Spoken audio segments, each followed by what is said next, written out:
안녕하세요. 신지우입니다. 저는 전 세계의 미스터리한 사건 사고를 소개하고 있습니다. 2020년 1월 5일 경찰청은 20명의 사진과 인적 사항을 공개하는 전단 2만 장을 전국 관공서에 게재했다고 밝혔습니다. 경찰 관계자는 지방청에서 선정한 지명 수배자 중 죄질과 범죄의 상습성, 재범 가능성을 심사해 20명을 선정했다고 설명했어요. 이들은 살인 5명, 살인미수 1명, 강도 상해, 성폭력 사기가 각 2명, 특정 경제 범죄 가중처벌 등에 대한 법률 위반 7명, 국민체육진흥법 위반 1명이었습니다. 이 중에 눈에 띄는 살인 용의자가 하나 있는데요. 바로 세 번째 성치영이라는 사람입니다. 나이는 2021년 올해로 49살이 됐어요. 2009년 4월 정읍에서 일어난 살인사건의 용의자입니다. 그런데 아직 사건이 해결되지 않아서 경찰이 11년 만에 공개수배를 하게 된 거죠.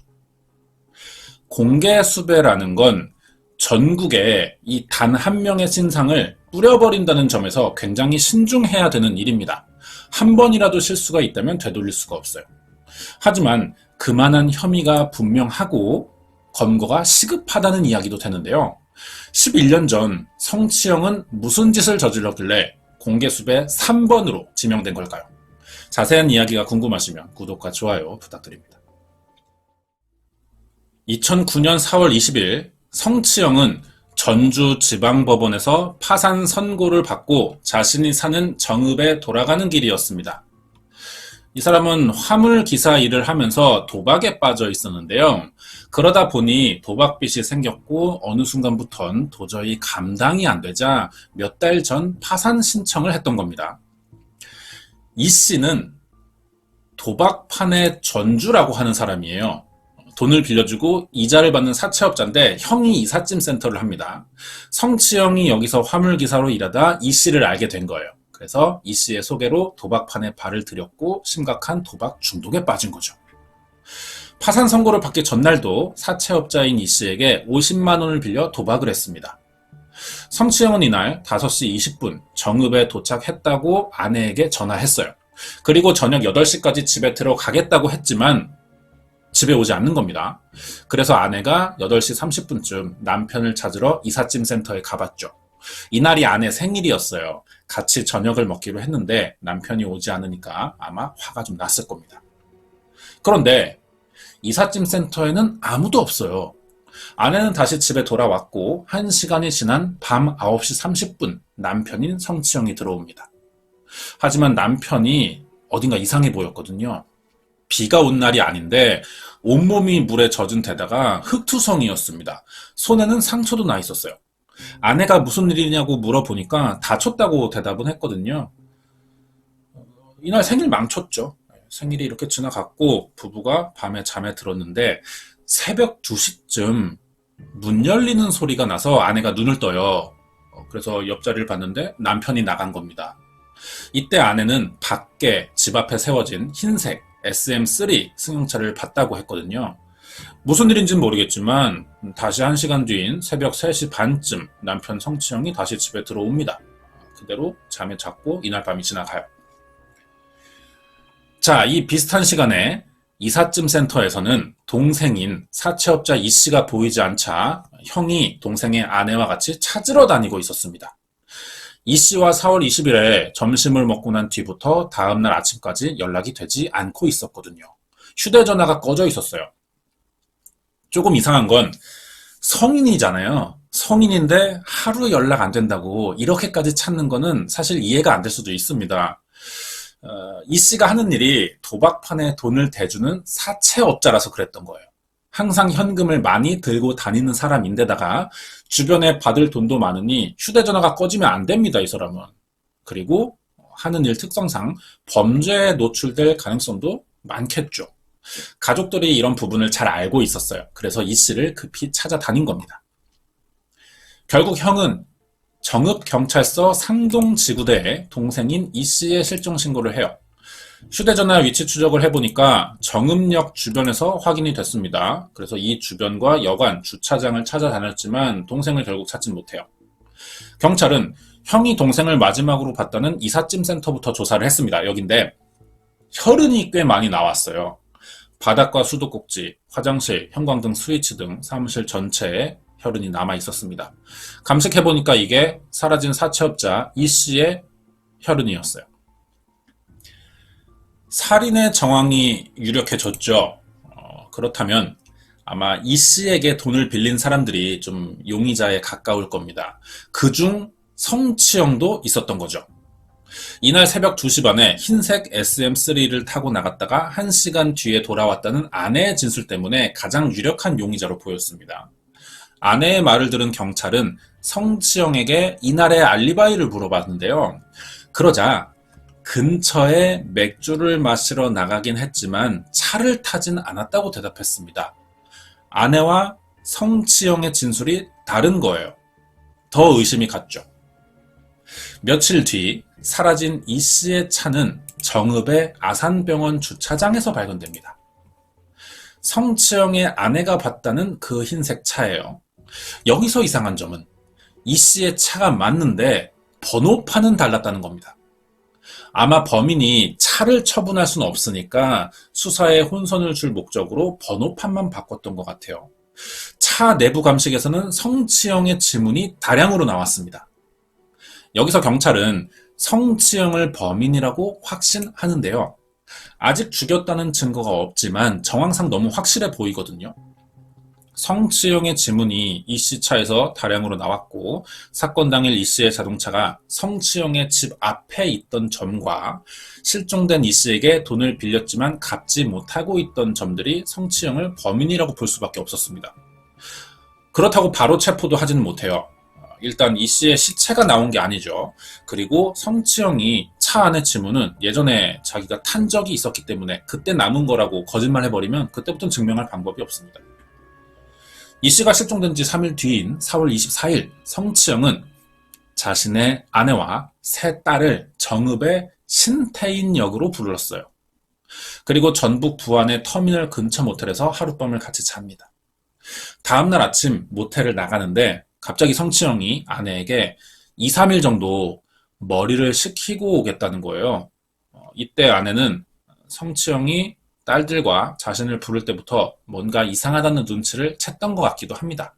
남편에게 현금 10만 원과 체크카드, 양말, 속옷을 싸준 거죠. 그리고 지금까지 성치영은 행방불명 상태로 남아있어요. 사라진 4월 25일은 성치영이 경찰 2차 조사를 받는 날이기도 했습니다. 경찰서에 가야 했거든요. 하지만 행방불명 되면서 경찰은 더 이상의 조사가 어려워졌고 결국 수사는 중단됩니다. 그리고 5년이 지나요. 성치영이 사라지고 2014년 7월 16일 피해자인 사채업자 이 씨의 시신이 발견됩니다. 발견 장소는 형의 이삿짐 센터에서 3km 떨어진 폐정화조였거든요. 이미 백고라 돼 있었지만 살해의 흔적은 남아 있었어요. 좌우 갈비뼈에 흉기에 찔린 상처 10개 정도가 있었고 옷에서도 흉기에 찔린 자국이 있었어요. 살해당한 게 분명하죠. 경찰은 이 씨의 사망을 살인으로 확정했고요. 이때부터 범인인 성치영을 검거하려고 했지만 아직까지 행방을 찾지 못하고 있는 상태입니다.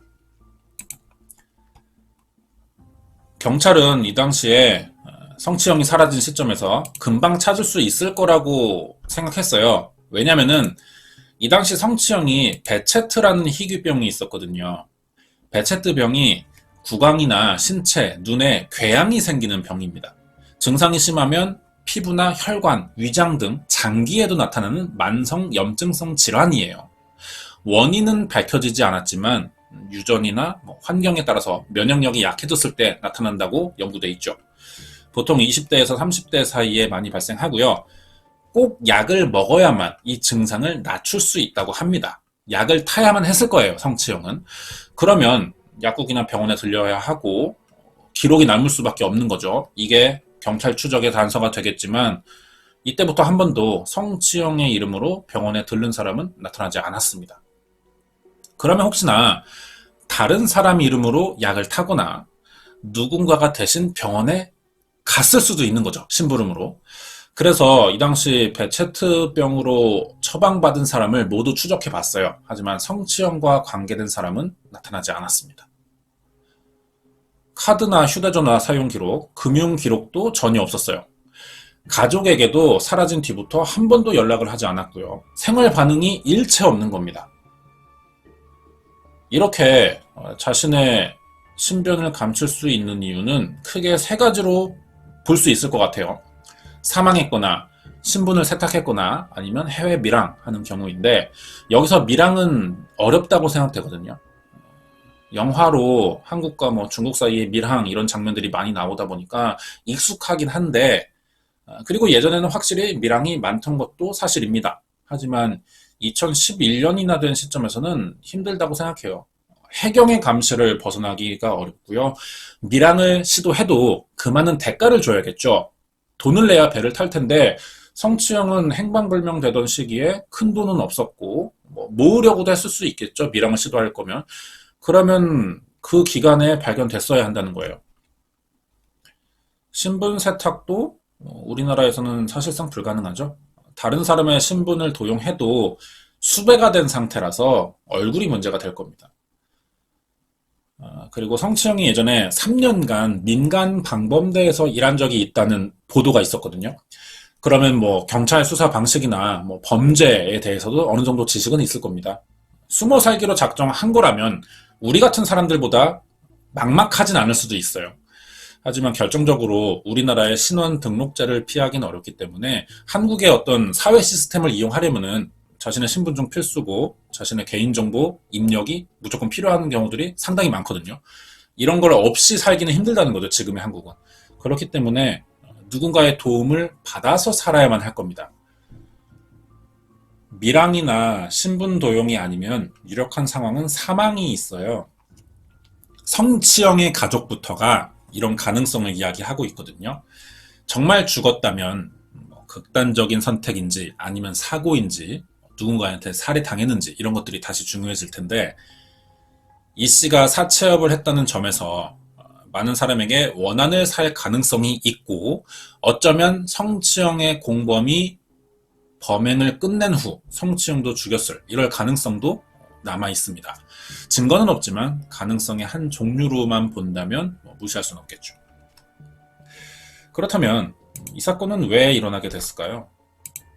이 씨와 성추행 사이에 어떤 문제가 있었던 게 아닐까 이런 생각이 드는데, 사망하기 전 이날 사건 당일 성추행과 이 씨가 싸웠을 가능성이 높다고 생각됩니다. 파산 선고를 받았다면 몇 달 전부터 이 신청을 했을 거예요, 법원에. 필요한 서류도 만들어둬야 하고. 그런데 성추행은 정작 이 선고 하루 전에도 이 씨에게 50만 원을 빌려서 도박을 했다는 거죠. 이 씨 입장에서는 이 상황이 굉장히 괘씸할 겁니다. 자기 돈을 못 갚아서 파산 신청을 하고 있는데 또 돈을 빌려서 그날 도박을 한 거예요. 이 문제로 빚독촉을 하다가 싸움이 났고 그 결과 성추행에게 살해당하지 않았나 이런 생각이 들죠. 하지만 성추행은 체격이 왜소합니다. 키가 164밖에 안 됐어요. 말랐고요. 하지만 이 씨는 키가 170에 몸무게 80kg입니다. 성추행보다 건장한 체격이라 둘이 몸싸움을 했을 때 성추행이 제압하기는 쉽지 않다고 생각되거든요. 거기에 경찰은 성추행 아내의 사건 당일 진술에서 범행 시각을 저녁 7시에서 9시 사이로 추정하고 있었어요. 집에 한번 들렀다가 나갔다는 시점에서 시신을 미리 이 씨 차 트렁크에 넣어두고 있다가 밤에 다시 시체를 폐정화조로 옮겼을 거라고 생각했는데, 이런 과정들이 가능하려면 공범이 있어야 된다는 거죠. 공범의 존재 가능성이 높아지자 경찰은 이삿짐센터 사무실에서 일하던 직원을 상대로 최면 조사를 해봤습니다. 그 결과 직원은 일을 마치고 돌아오다 사무실에 불이 켜진 것을 봤고, 사무실 앞에는 이 씨의 흰색 SM3와 아우디가 있었다고 진술했어요. 근처 주유소 직원도 성추행이 아우디를 타고 가는 것을 봤다는 진술이 있었는데, 이 아우디가 바로 공범의 존재를 말하는 것 같습니다. 여기까지 봤을 때 공범의 가능성이 높고 칼과 번호판을 준비했다는 것에서 계획적인 범행이라고 생각되거든요. 만약에 우발적이었다면 범행 뒤에 번호판을 구했어야 될 겁니다. 그러자니 이 범행 시간이 촉박했을 것이고, 범행 뒤에 구했다면 경찰도 이 번호판의 판매 내역을 추적할 수는 있었을 거예요. 정리하자면 사채업자 이씨 살인사건의 유력 용의자는 성치영과 아직 신원이 드러나지 않은 공범일 가능성이 높습니다. 하지만 경찰은 11년째 이들의 행방을 찾지 못해서 사건이 지금 미제로 남아있어요. 결국 2020년에 성치영이 공개 수배됐습니다. 왜 이제 와서 공개 수배를 결정한 걸까요? 할 거면 진작하지 그랬냐, 이런 의견도 나올 수가 있는데, 이게 수배에 관한 규칙 때문에 그렇습니다. 지명수배나 지명통보를 먼저 해요. 그리고 6개월이 지났을 때도 검거하지 못했으면 공개수배를 할 수 있습니다. 하지만 예외 상황도 있죠. 6개월이 지나지 않아도 죄질이 꽤 심각하고 재범의 가능성이 더 높아 보이고 이런 이유들이 상당해지면 즉시 공개수배도 가능해요. 그러니까 살인과 사체 유기 혐의를 받는 성치영은 예전부터 공개수배가 가능은 했습니다. 하지만 사건 발생 당시 피해자 이씨의 사체가 발견되지 않아서 살인이라고 보기에는 무리가 있었던 거예요. 실종 상태로만 남아있었기 때문에 공개수배로 전환하기는 어려웠었던 거고요. 2020년에 공개수배를 결정할 수 있었던 거는 이춘재 사건이 해결되면서 미제 사건에 대한 여론의 관심이 높아졌기 때문입니다. 여론의 관심이 생기면 경찰도 힘을 받을 수밖에 없어요. 경찰이 이때 인력을 보강하면서 사건 해결에 대한 의지가 높아졌기 때문에 공개수배로 전환할 수 있었던 거죠. 공개수배 되면요, 전단지 뿌려지면은 한동안 제보가 꽤 들어옵니다. 뭐든지 연락이 와요. 하지만 이것도 시간이 지나면은 관심이 줄을 수밖에 없죠. 그렇기 때문에 경찰은 계속해서 이걸 알릴 필요가 좀 있습니다. 준비한 내용은 여기까지예요. 끝까지 봐주셔서 감사드리고요. 이번 이야기는 11년째 미제로 남아있는 이씨의 사망과 아직 행방을 알 수 없는 용의자 성치영 사건 파일이었습니다.